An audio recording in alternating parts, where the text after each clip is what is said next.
Yeah, this one, anyone, how do you approach this question? This quietly, I think this is a simple one. Anyone, you see, you need not say whether Shah-Jahan has built Taj Mahal or the machinery people has built Taj Mahal. You need not worry about that. You see, you tell like, how do you approach this question?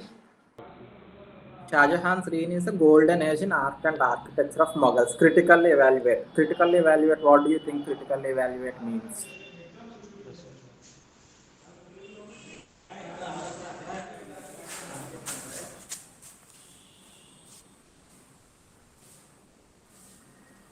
Okay, fine. You see, critically evaluate means you have is given, but you need not prove the sentence. It's you have to disprove the sentence or else. It's not like if the question was like illustrate, then you will say, oh, Shah-Jahan has done this, Shah-Jahan has done that, built this, got this built, and it's a golden age. You will say that. But when it's asking critically evaluate, you will say that Shah-Jahan has built so and so things, but the other people like Shakir has also contributed, Balban has, Humayun has also contributed, and Aurangzeb has also obviously contributed. And finally, what we say is like, you see, art or art features are not a contribution of a single person. They evolve over time, and there are contributions from various dynasties, and that is how it culminates into a grand feature. That's how you will. That's the structure of the answer. So initially, you will say like. You see, the intro. You will go with the introduction as the Shah-Jahan is known as the great contributor to Mughal art and architecture.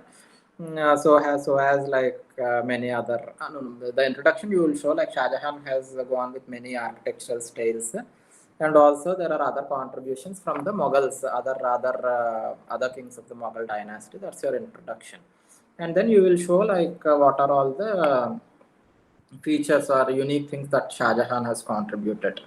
The use of marble, or then the use of inlay structure, and the use of arabesque techniques, and you will mention about the monuments that he has built.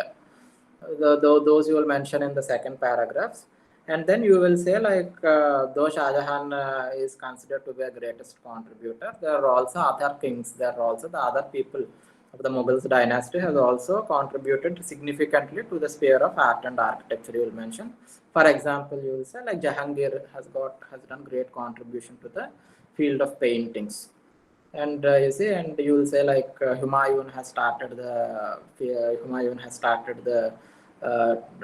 what's that the technique or the what's that feature of illustrated drawings.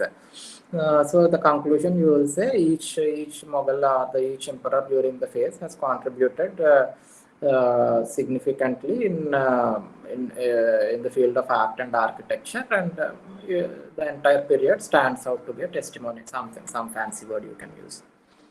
That's how you will conclude it. Not about the facts, but this is the structure of the answer. Yeah. Any questions?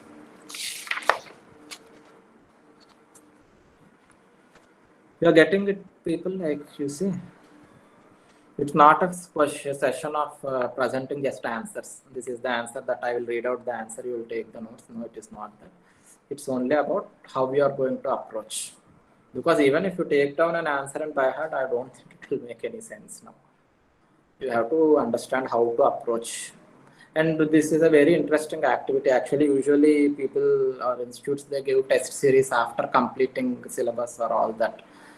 That might be helpful, but I felt this is quite interesting. And you see, even with very minimal preparation, when you are going to give a test, reading the questions, it will, you see, make you acquainted with the kind of questions, and it will establish a thinking pattern in your brain. And with that, if you approach reading, that will be helpful. Because when you go directly to the books reading, we'll go with our past constructs or past understanding of how to approach an exam.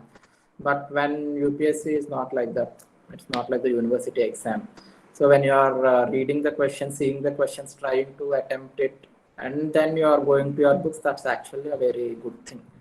It's a nice thing that has been designed actually. And don't worry about you're not getting anything now. It's perfectly normal that you'll not get anything now. And this is a very good approach. You see the questions, and then you understand how to approach the question. That's what I'm trying to say. I'm just giving you an understanding of how to approach the question. And with this understanding, you will now go to your, when you start your preparation, your circuits will be, you will be reading in that way, or you will be remembering things in that way, how it has to be remembered for the exam. Yeah, we'll go to the next slide.